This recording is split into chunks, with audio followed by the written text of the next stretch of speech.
Najee here, and a little chilly today, a little windy, so hopefully the wind won't affect this video audio quality and you can hear me. But the video I want to bring you to today is in reference to a couple of emails and some dislikes I had on another video that I put up on installing a catch basin, and a couple of the emails that I got were in reference to why I didn't put a sub base below my catch basin whenever I installed them. You can find that particular video I'm talking about. I'll have a link that you can click on at the end of this video to look at. Well, you know, let's understand why we even put that sub base underneath a catch basin in the first place. And there are two important reasons we do it.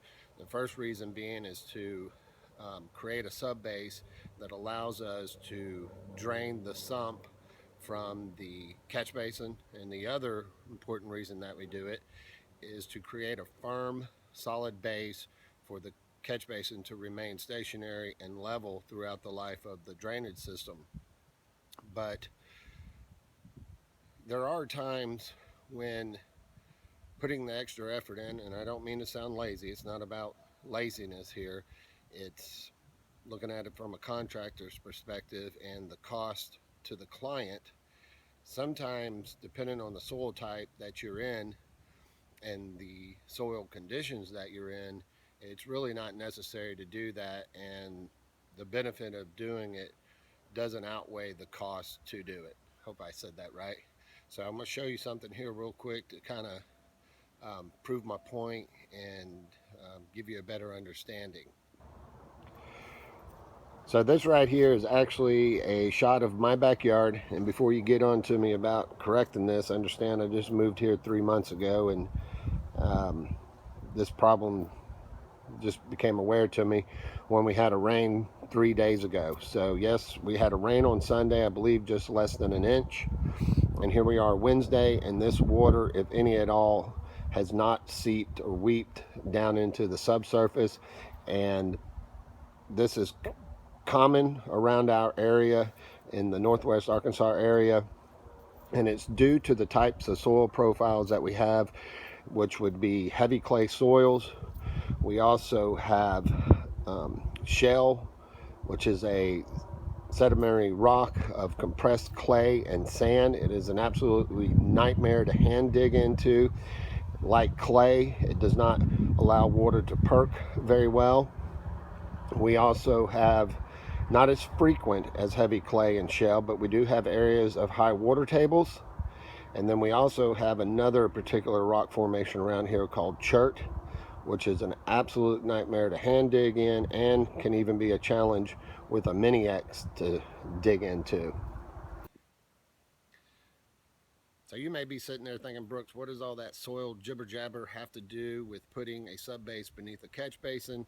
And the soil profile and the types of digging conditions that you're working in will determine whether or not you absolutely necessarily need to put that sub base beneath your catch basin.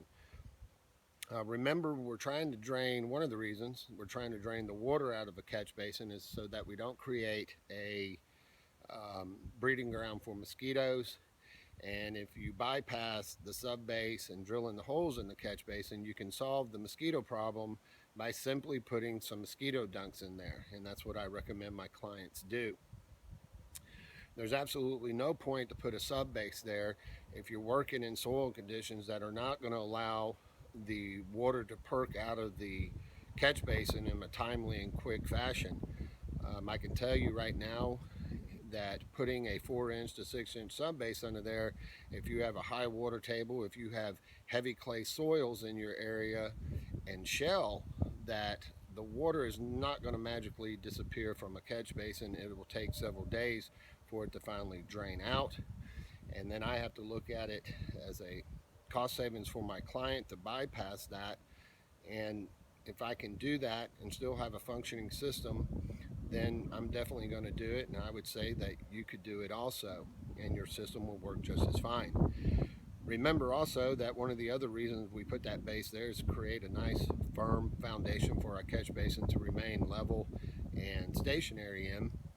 And if you're working in clay soils and rocky soils, you can simply take a tamper and compact your native soil that you're placing the catch basin into. Take a tamper, pack it really good, and set your catch basin on top of that.